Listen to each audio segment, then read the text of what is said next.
नमस्कार, मैं स्वाति आपके अपने चैनल इंडियन माइथोलॉजिकल स्टोरीज़ में आपका स्वागत करती हूँ।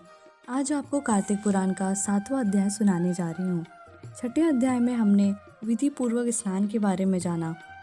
इस अध्याय में हम व्रत के नियमों को संक्षेप में जानेंगे। नारद जी ने कहा, हे राजन, कार्तिक मास में व्रत करने वालों के नियमों को मैं संक्षेप में बतलाता हूँ, उसे आप सुनिए। व्रती को सब प्रकार के आमिष मांस, उड़द, राई, खटाई तथा नशीली वस्तुओं का त्याग कर देना चाहिए। व्रती को दूसरे का अन्न ग्रहण नहीं करना चाहिए, किसी से द्वेष नहीं करना चाहिए और तीर्थ के अतिरिक्त अन्य कोई भी यात्रा नहीं करनी चाहिए। देवता, वेद, ब्राह्मण, गाय, व्रती, नारी, राजा तथा गुरुजनों की निंदा भी नहीं करनी चाहिए। व्रती को दाल, तिल, पकवान व दान किया हुआ भोजन ग्रहण नहीं करना चाहिए।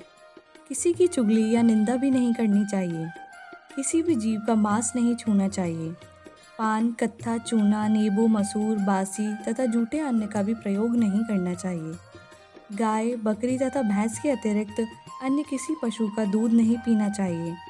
कांस के पात्र में रखा हुआ पंचगव्य बहुत छोटे घड़े का पानी तथा केवल अपने लिए पका हुआ अन्न प्रयोग में लाना चाहिए।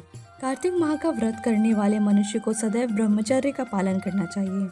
उसे धरती पर सोना चाहिए और दिन में चौथे पहर में केवल एक बार पत्तल में भोजन करना चाहिए।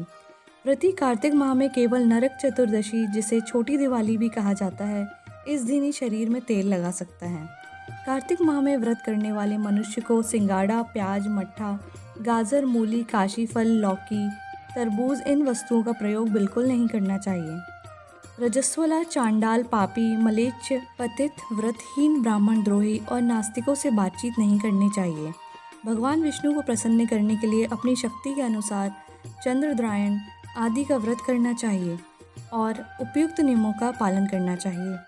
व्रती को प्रतिपदा को कुम्हड़ा, द्वितीय को कटहल, तृतीय को तरुणी स्त्री, चतुर्थी को मूली, पंचमी को बेल, षष्ठी को तरबूज, सप्तमी को आंवला, अष्टमी को नारियल, नवमी को मूली, दसवीं को लौकी, एकादशी को परवल, द्वादशी को बेर, त्रयोदशी को मठा, चतुर्दशी को गाजर तथा पूर्णिमा को शाक का प्रयोग नहीं करना चाहिए।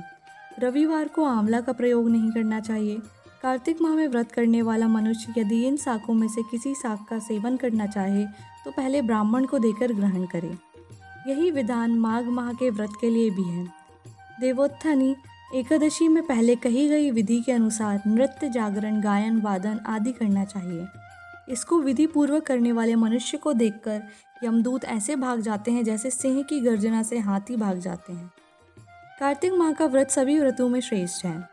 इसके अतिरिक्त जितने भी व्रत यज्ञ हैं वह 1000 की संख्या में किए जाने पर भी इसकी तुलना नहीं कर सकते, क्योंकि यज्ञ करने वाले मनुष्य को सीधा बैकुंठ की प्राप्ति होती है।